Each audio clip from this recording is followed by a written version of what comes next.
हरिः ओम्। शुक्लाम्बरधरं विष्णुं शशिवर्णं चतुर्भुजं प्रसन्नवदनं ध्याये सर्वविघ्नोपशान्तये।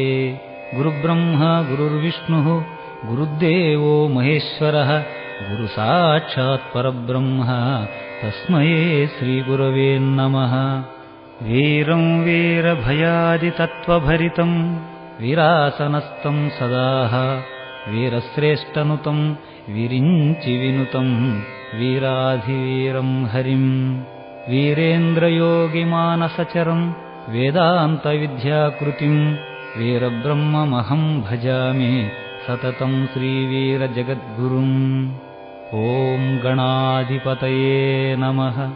ॐ भद्रकाली समेत वीरभद्रस्वामिने नमः। ఓం కనుమపోలేరి దేవతాయై నమః. భక్త మహాశయులందరకు నమస్కారం.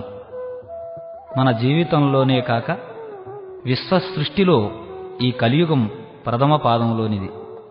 భూత భవిష్యత్తు వర్తమాన విశేషాలను నభూతో నభవిష్యతి అన్నట్లుగా ప్రబోధించిన కలియుగ ప్రత్యక్ష దైవం శ్రీమద్విరాట పోతులూరి వీరబ్రహ్మేంద్ర స్వామి. కుల మత వర్ణ వర్గ వ్యవస్థలను ఖండించి భక్తి ప్రపత్తులను అందుకున్న మహనీయమూర్తి శ్రీ వీరబ్రహ్మేంద్ర స్వామివారు. మానవులలో మానవునిగా అవతరించి వీరంబొట్లయ్య, వీరప్పయ్య, వీరబ్రహ్మేంద్ర స్వామి అను 3 నామధేయములతో ఒకే అవతారముగా అవతరించి భవిష్యత్తు కాలజ్ఞానమును తెలియజెప్పి అజ్ఞానులను సుజ్ఞానులుగా చేయుటకై ఆత్మబోధలను ప్రవచించి జీవ సమాధిలో నిష్ఠాగరిష్ఠుడై ఉండి ధర్మ పరిపాలనం చేయుటకు శ్రీ వీరభోగ వసంతరాయులుగా రాబోవుచున్న శ్రీమన్నారాయణుని అవతారము శ్రీ వీరబ్రహ్మంగారు. ప్రియ శిష్యుడైన సిద్ధయ్యను వెంటబెట్టుకొని లోక సంచారం 175 సంవత్సరములు సంచరించాడు. 1993 నాటికి జీవసమాధి యందు తపస్సు చేయుచు తన భక్తులను రక్షిస్తూ అనుగ్రహించుచున్నాడు. బ్రహ్మంగారి కాలజ్ఞానం తెలియని ఆంధ్రుడు లేడు. ఎక్కడ ఏ చిన్న చిత్రం జరిగినా, ఏ చిన్న విచిత్రమైన వార్త విన్నా, ఎలాంటి ప్రళయం వచ్చినా ప్రతివారూ బ్రహ్మంగారి కాలజ్ఞానం తలుచుకుంటారు. అన్నీ బ్రహ్మంగారు చెప్పినట్లే జరుగుతున్నాయి అని అనుకోకుండా ఉండలేరు. ఇంతటి మహామహిమాన్వితమైన కాలజ్ఞానమును గూర్చి పదే పదే తలుచుకుంటాం. కానీ బ్రహ్మంగారు కాలజ్ఞానంలో ఏమి రాశారు, అందులో ఉన్న విశేషాలు ఏమిటి, జరిగిపోయినవి ఎన్ని, జరుగుతున్నవి ఇంకెన్ని అని తలుచుకుంటూ జరగవలసినవి ఇంకెన్నో, అసలు ఈ కాలజ్ఞానం జరుగుటకు ఇంకెంతకాలం పడుతుంది అనే సందేహాలు అందరిలో మెదులుతూ ఉంటాయి. భక్తులందరికీ ఈ సందేహాలు తీర్చి శ్రీ స్వామివారి సంపూర్ణ వచన కాలజ్ఞానమును వినిపించి తరించాలన్నదే మా కోరిక. మీ అందరికీ సమర్పిస్తున్న ఈ కాలజ్ఞానం గురించి కొంచెం వివరణ వినండి. బ్రహ్మంగారు రాసిన కాలజ్ఞానం 5000 సంవత్సరములు పూర్తయిన తరువాత ప్రారంభమై 108 సంవత్సరముల ప్రమాణంలో జరుగుతున్నది. కృతయుగం, త్రేతాయుగం, ద్వాపరయుగం, కలియుగం ఈ మొత్తము కలిసి ఒక మహాయుగం. ప్రతి యుగమైన తరువాత ఈ సృష్టిలోని జీవరాశులు మొత్తము నాశనమవుతాయి. మరలా కృతయుగం ప్రారంభమవుతుంది. ఇది సృష్టి ధర్మం. ఈ ధర్మం ప్రకారంగా సృష్టి సమస్తము నశించుటకు 4,27,000 సంవత్సరములు సుమారుగా ఉన్నది. ఈ వివరం పూర్తిగా తెలియక కొందరు తొందరపాటున 1999లో కలియుగాంతం అవుతుందని ప్రచారం చేశారు. ఇది శుద్ధ అసత్యం.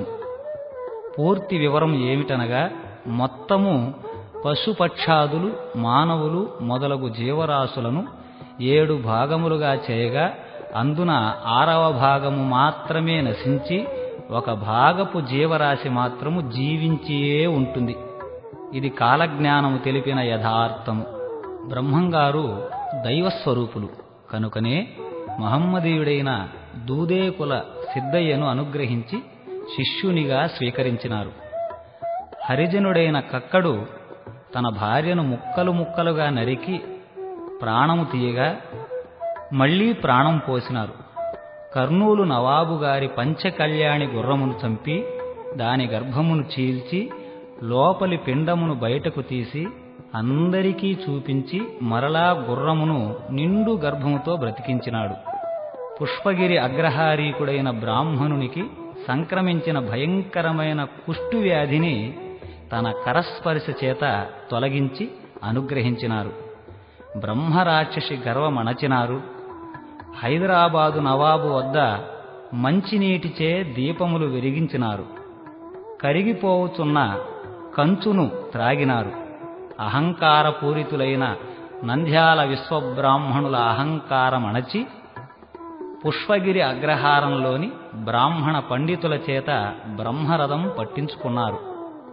ఇలా ఎన్నెన్నో మహత్యాలు చూపిన బ్రహ్మంగారు మానవ జన్మకు కావలసిన ఆత్మజ్ఞాన బోధలను అత్యంత సులువుగా మంచి భాషలో ప్రబోధించినారు.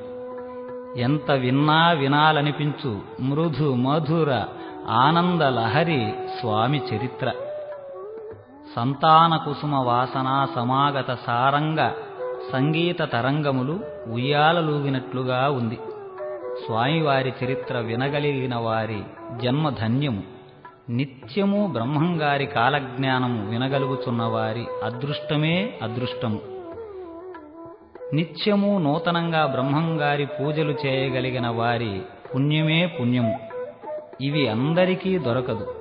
పూర్వజన్మ సుకృతం గలవారికే దొరుకుతుంది. అట్టి అదృష్టవంతులు మీరు. కనుకనే స్వామివారు చెప్పిన బోధలను ఈ క్యాసెట్టు ద్వారా వినగలుగుతున్నారు. శ్రీ మహావిష్ణుమూర్తి అవతారములైన కృష్ణుడు బ్రహ్మంగారికి ఉన్న కొన్ని పోలికలు వినండి, తెలుసుకోండి. శ్రీకృష్ణుని తల్లిదండ్రులైన దేవకీ వసుదేవులకు రాజభోగాలు ఎన్ని ఉన్నప్పటికీ కృష్ణ భగవానుడు దిక్కులేనివాడుగా చెరసాలలో జన్మించాడు. బ్రహ్మంగారి తల్లిదండ్రులైన ప్రకృతాంబ పరిపూర్ణయాచార్యులకు అష్టైశ్వర్యములు ఎన్ని ఉన్నా స్వామివారు మహారణ్య మధ్యమున జన్మించినాడు. వీరిరువురూ అర్ధరాత్రి యందే అవతరించినారు. శ్రీకృష్ణ జననం సమయంలో గాలి వాన వచ్చి యమునా నది పొంగింది. బ్రహ్మంగారి జనన సమయంలో కూడా కుంభవృష్టి పడి సరస్వతీ నది పొంగి పరవళ్లు త్రుక్కింది. శ్రీకృష్ణుడు దేవకీదేవి గర్భాన జన్మించినా యశోదాదేవి దగ్గర పెరిగాడు. శ్రీ స్వామివారు కూడా ప్రకృతాంబ గర్భాన జన్మించి వీరపాపమాంబ వద్ద పెరిగినాడు. శ్రీకృష్ణుడు మన్ను తిన్నాడని విని పెంపుడు తల్లి మందలించినప్పుడు నోరు తెరిచి 14 లోకాలను చూపించాడు. తన విశ్వరూపమును కూడా ప్రదర్శించాడు. జ్ఞానబోధ చేసినాడు. స్వామివారు కూడా తనను విడిచి వెళ్ళిపోతున్నాడని అజ్ఞానంతో బాధపడిన పెంపుడు తల్లి వీరపాపమాంబకు కూడా పిండోత్పత్తిని, విశ్వరూపాన్ని, సృష్టి రహస్యాలను బోధించి జ్ఞానబోధ చేసినాడు. శ్రీకృష్ణుడు నందగోకులంలో ఆవులుగాచి గోపాలుడైనాడు. బ్రహ్మంగారు కూడా బనగానపల్లిలో ఆవులను గాచి గోపాలుడైనాడు. కృష్ణుడు కుబ్జ యొక్క వికృత రూపం తన కరస్పర్శతో తొలగించినాడు. స్వామివారు కుష్ఠవ్యాధి భ్రష్టుడైన బ్రాహ్మణుణ్ణి తన కరస్పర్శచే విముక్తుణ్ణి చేశారు. శ్రీకృష్ణుడు అశ్వత్థామ విడిచిన బ్రహ్మాస్త్రమునకు తల్లి గర్భము నుండి దూసుకుపడిన పరీక్షన్ మహారాజును పునర్జీవితుణ్ణి చేసినారు. బ్రహ్మంగారు కక్కయ్య తన భార్యను ముక్కలు ముక్కలుగా నరకగా తిరిగి బ్రతికించినారు. కృష్ణుడు భూభారం తొలగించుటకై కురుక్షేత్ర మహాసంగ్రామంలో పాప నిర్మూలన చేసినాడు. బ్రహ్మంగారు కాలజ్ఞానము ద్వారా ప్రకృతి ప్రళయాలను నిర్మూలన చేయుచున్నారు. కృష్ణ పరమాత్మ లోక కళ్యాణార్థం భగవద్గీతను ప్రసాదించాడు. బ్రహ్మంగారు కాలజ్ఞానమును ప్రసాదించారు. ఇటువంటి అవతార స్వరూపములు వీరిరువురికి ఎన్నెన్నో ఉన్నాయి.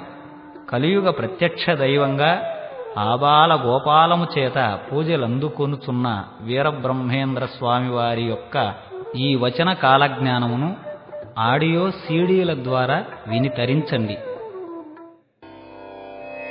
వ్యాసం ప్రోక్తమయా దత్తం విప్రాం సర్వత్ర పూజితః కలౌ పంచసహస్రాణి ధ్యాయేత్వర్ణశంకరః.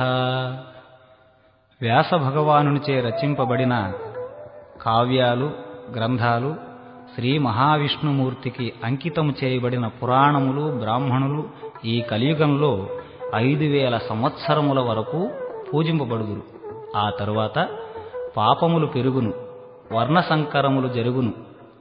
కలౌ తత్వసహస్రాణి యావత్ పంచాగతాని చ ధర్మో నష్టః కర్మో నష్టః సర్వభ్రష్టో భవతి. ఈ కలియుగం 5000 సంవత్సరములు పూర్తయిన నాటి నుండి ధర్మము నశించిపోవును, సకల శుభకర్మలు నశించిపోవును, సర్వనాశనం సంభవించును. మహాప్రళయాలకనుగుణంగా రాబో వచన కాలజ్ఞాన వాక్యములు వినండి. ఇచ్చిన సొమ్ములు దిగమింగేరు, తప్పుడు బాసలు చేసేరు, దొంగ ప్రమాణాలు చేసేరు, ముండమోపులంతా ముత్తైదువులయ్యేరు, పునర్వివాహములు జరిగేను. కోమటి కులాన 25 మేలైన గోత్రాల వారు మాత్రమే నిలిచేరు. పుణ్యక్షేత్రముల యందు అధర్మము పెరిగేను, పాపములు నానాటికీ పెరిగేను. ఎచ్చట చూచినా కలహములు పుట్టేను. అధిక నిద్ర, అధిక ఆహారము కలిగి జనులు సోమరిపోతులయ్యేరు. భోగలాలసత పెరిగేను, రోగభయంబులు కలిగేను. శాంతమంతులు కోపిష్ఠులయ్యేరు, గొప్పవారు ఎందునకూ కొరగారు. నీచులు అధికులయ్యేరు. విప్రులు తమ ధర్మంబును తప్పి మనిషికి ఒక్కొక్క మతమై నీచులను ఆశ్రయించి నశించిపోయేరు. శూద్రులు అసత్యవాదులై నీచ సాంగత్యములచే నీతి చెడి దరిద్రులయ్యేరు. ప్రజాజాతియు సంకరించేను, అనేక కలహములచే నశించేరు. పాడి పంటలు తరిగిపోయేను, పైరుకు తెగళ్ళు, రైతులకు దిగుళ్ళు పెరిగిపోయేను. గోక్షేరము పుడమిపై ఎంతగా నశించునో ధర్మము అంతగా నశించేను.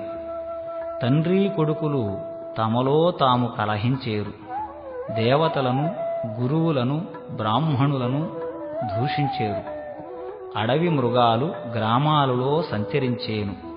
ఇవి చిత్తూరు జిల్లాలోనూ, పశ్చిమ గోదావరి జిల్లాలోనూ జరుగుతున్నట్లుగా వార్తలు వస్తున్నాయి. పంది కడుపున ఏనుగు పుట్టేను. 1979లో నల్లగొండ జిల్లాలో కోదాడలో ఇది జరిగింది. 1982లో గుంటూరు జిల్లా నరసారావుపేటలోనూ ఇది జరిగింది.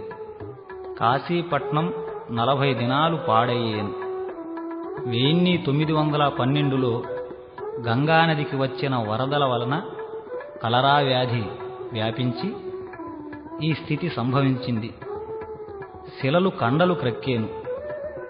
ఆ కండలు తినుటకై కాకులు, గ్రద్దలు వచ్చి చచ్చేను. ఆ చచ్చిన వాటిని ప్రజలు చేతబట్టి మతులు చెలించి గంతులు వేసేరు.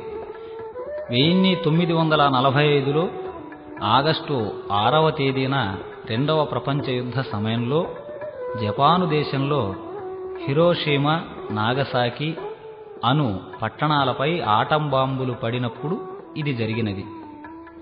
రాచరికాలు నశించేను. ప్రజలే రాజులను నియమించేరు. 16 వత్సరంబులు అంబ ఒక్కతే అవని పాలించేను. 16 సంవత్సరములు ఒక స్త్రీ పరిపాలన చేస్తుంది. ఇది జరిగినది. ఆ స్త్రీ శ్రీమతి ఇందిరాగాంధీ. ఆకాశాన ఎగిరే వ్యక్తి పరిపాలనకు వచ్చేను. ఇది జరిగినది. ఆ వ్యక్తి రాజీవ గాంధీ. ఉగ్ర నరసింహుడు శాంతరూపము ధరించి పాలించేను. ఇది కూడా జరిగినది. ప్రధానమంత్రిగా పివి నరసింహారావు గారు పాలించారు. రామ్ రామ్ రామ్ అను మంత్రము దక్షిణాన రాజ్యమేలేను. ఇది కూడా జరిగినది. ఆంధ్రప్రదేశ్ను రామారావు గారు, తమిళనాడును రామచంద్రన్ గారు, కర్ణాటకను రామకృష్ణ హెగ్డే గారు ఏకకాలమున పరిపాలించారు. సీమదొరలనే ఎర్రబోయలు భరతఖండమును ఏలేరు. గాంధీ అనువాడు ఏకుబట్టి వారిని తరిమేను. మంచినీటి దీపాలు తేజోమయాన వెలిగేను, అనగా కరెంటు. మహమ్మదీయులకు వైరము వచ్చి 7 ఏండ్లు కాలం రగిలేను. ఇది 1980 నుండి 1987 వరకు గల్ఫ్లో ఇరాను, ఇరాకు దేశాల మధ్య యుద్ధం జరిగింది.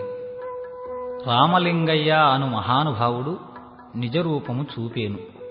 1854 సంవత్సరంలో శ్రీకాకుళం జిల్లా పాలకొండ గ్రామంలో శ్రీ సింహాద్రి విశ్వనాథ అను అవధూత ఈశ్వరావతారము పొంది 3వ నేత్రము చూపుట జరిగినది. ఆయనను సనారీశ్వర స్వామిగా పూజించుతున్నారు. ఈశాన్యమున విషగాలి పుట్టి అందు కొందరు చచ్చేరు.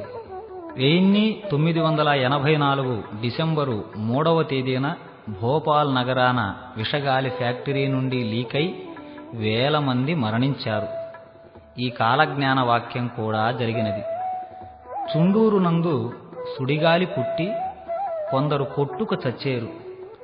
పాంచాననం వారికి అనగా విశ్వబ్రాహ్మణులకు వృత్తులు నశించిపోయేను. 1,11,000 అయ్యలు మఠంలో గండకత్తెరలు వేసుకుని చచ్చేరు. సూర్యుడు గడగడా వణికేను. 1980 ఫిబ్రవరి 16వ తేదీన సంపూర్ణ సూర్యగ్రహణంలో సూర్యుడు 14 సెకండ్లు కాలం వణికినట్లుగా కోణార్కు సూర్యదేవాలయం వద్ద రికార్డు చేసి ఉన్నారు. మరలా 1995 అక్టోబరు 24వ తేదీన ఇలా జరిగెను. ఈత చెట్టు ఒకటి రేపల్లె మూలన బుట్టి రాత్రి పరుండి ఉదయాన లేచి నిలబడి ఉంటుంది. ఇట్లు 8 దినాలుండి కూలిపోతుంది. అది మొదలు దేశంలో క్షామం పుట్టేను. 1976 శ్రావణ మాసంలో గుంటూరు జిల్లా రేపల్లె ప్రక్కన గల ఇసకపల్లె అను గ్రామంలో ఇది జరిగినది. దినపత్రికలలో, ఫోటోలలో ప్రచురించారు. ధర్మాధర్మముల తప్పి తల్లిదండ్రులు స్త్రీలను విక్రయించేరు. ఇది కన్యాశుల్కం ద్వారా రుజువైనది. రాజానుమహే ధర్మః అను సూక్తి అంతరించి ప్రజానుమతే రాజః అను ధర్మము వచ్చేను. అనగా రాచరికాలు నశించి ప్రజాప్రభుత్వం వస్తుంది అని అర్థం. పాషండ దర్శనం ప్రబలమయ్యేను, అనగా నపుంసకులు అధికమయ్యేరు అని భావం. శూద్రులు జపశిక్షితులు కాగలరు. అడవులు శూన్యమై భూమి అంతయు అరాచకమై ద్రవిడ, తురుష్క, బర్భర, పులిందాది దేశ ప్రజలు వ్యాధిగ్రస్తులై నశించేరు. సాధుజనులు శాంతవంతులు రోగంబులచే అల్పాయుష్కులగుదురు. పాపాత్ములు మిక్కిలి ఆయుష్మంతులయ్యేరు. ఆరికట్ట పంట బహుళమయ్యేను. గొర్రెపాడి హెచ్చేను. స్త్రీలు రచ్చకొట్టంబులలో రాచరికములు చేసేరు, అనగా మహిళలు ప్రభుత్వ ఆఫీసుల యందు ఉద్యోగములు చేసేరు. వ్యాపార వృత్తుల యందు అధికులవుదురని కాలజ్ఞాన వాక్యం. ఎర్రచీమ ఏనుగు రూపమును కనిపించేను, అనగా ఎర్రచీమంత వస్తువును ఏనుగునకు సమానమైన ధనమిచ్చి కొనవలెను. ధరలు విపరీతమగునని బ్రహ్మంగారి మాట. మనుజులతో మాయశక్తి మాట్లాడేను.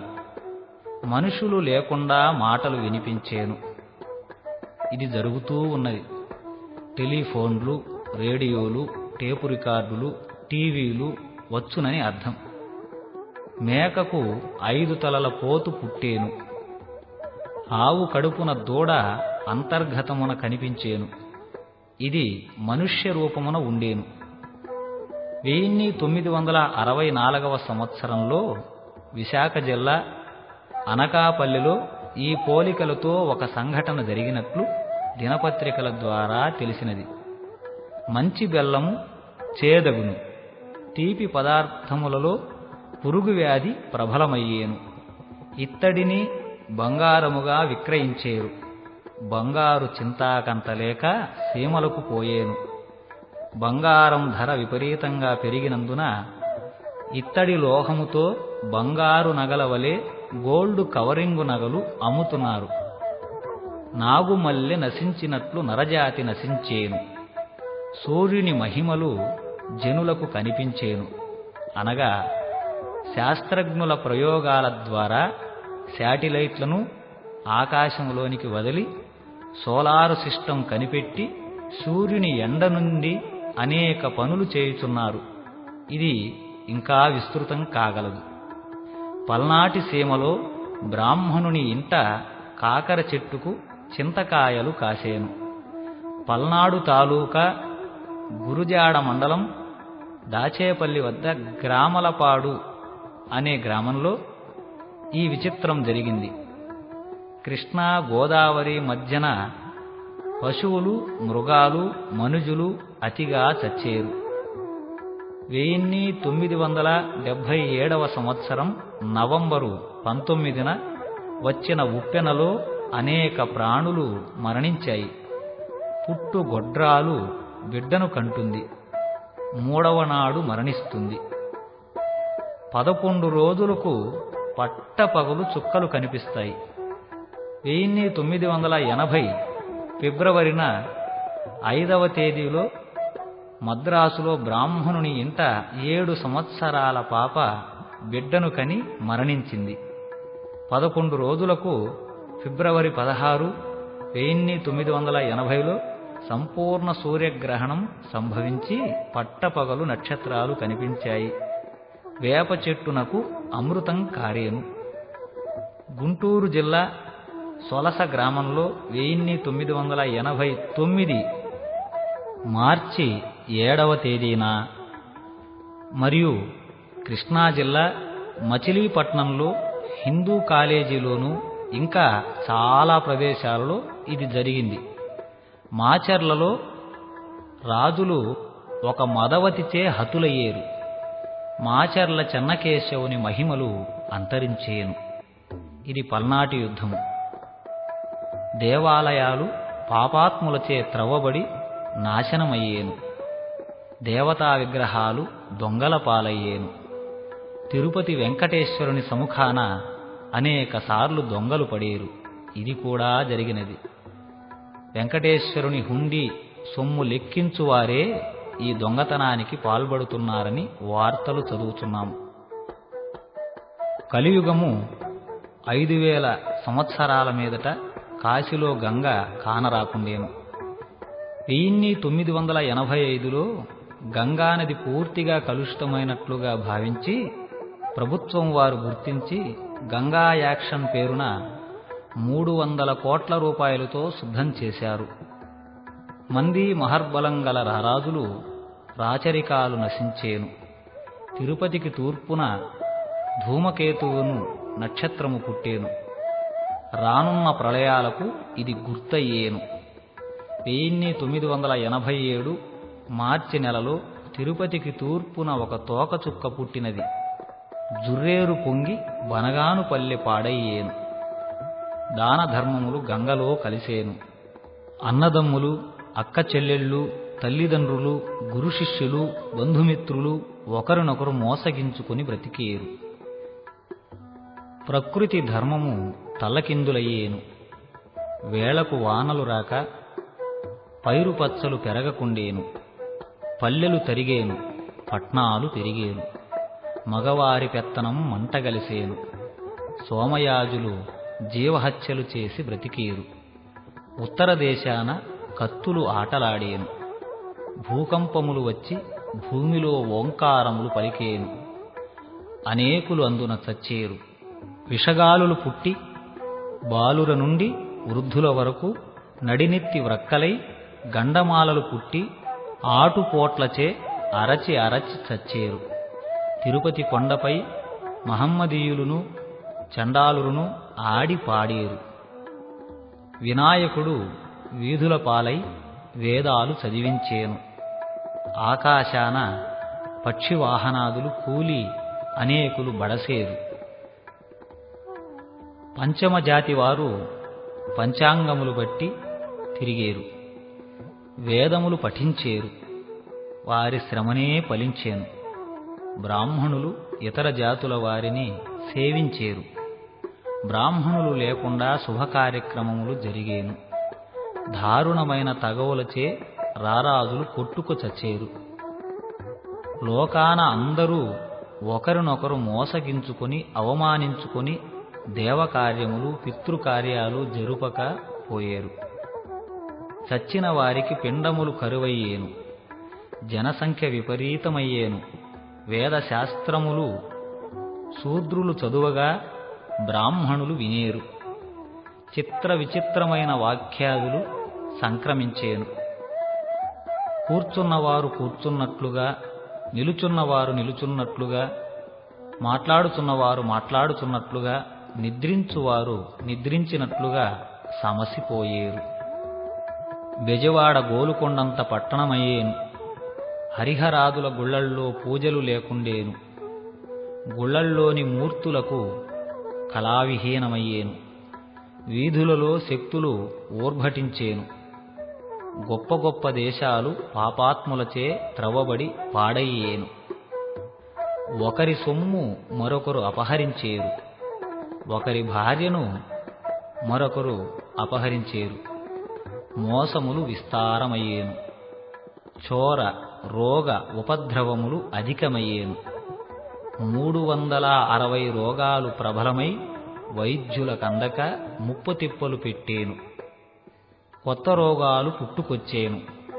ఇంద్రజాలములను వేదములను శూద్రులు అభ్యసించేరు. ఎద్దులు గుర్రాలు లేకనే బండ్లు నడిచేను. అందున కొందరు మడిసేరు, అనగా కార్లు, బస్సులు, విమానాలు ఇలాంటివి. ఊరూరా జనులు అనేక కలహములచే చెరసాల పాలయ్యేరు. తక్కువ జాతివారు ఆచారవంతులయ్యేరు. దైవభక్తులు, దేవాలయ నిర్మాతలు, ప్రతిష్టకులు కష్టాల పాలయ్యేరు. శూద్రులు ఆచారవంతులై బ్రాహ్మణులను నిందించేరు. పసిబాలుర నుండి పండు వృద్ధుల వరకు కొరవులు నోట కరుచుకొని తిరిగేరు, అనగా ధూమపానం అధికమవుతుంది. బెండ్లు మునిగేను, గుండ్లు తేలేను. మీసాల మీద తేనెవలే జనులు క్షణిక సుఖములు ఆశించేరు. నవనాగరికత పెరిగేను. భారతీయులు పరధర్మాన్ని ఆచరించి స్వధర్మాన్ని వదిలేరు. పులి మేక ఒకరేవున నీరు త్రాగేను. మానవులకు విద్యాజ్ఞానము బలిసి వర్ణములన్నీయూ ఏకమయ్యేను. మలయాళ దేశాన మగవారు నాశనమయ్యేరు. చలిజ్వరాలకు మానవులు మడచేరు. బ్రాహ్మణులు ఆచారశూన్యులయ్యేరు.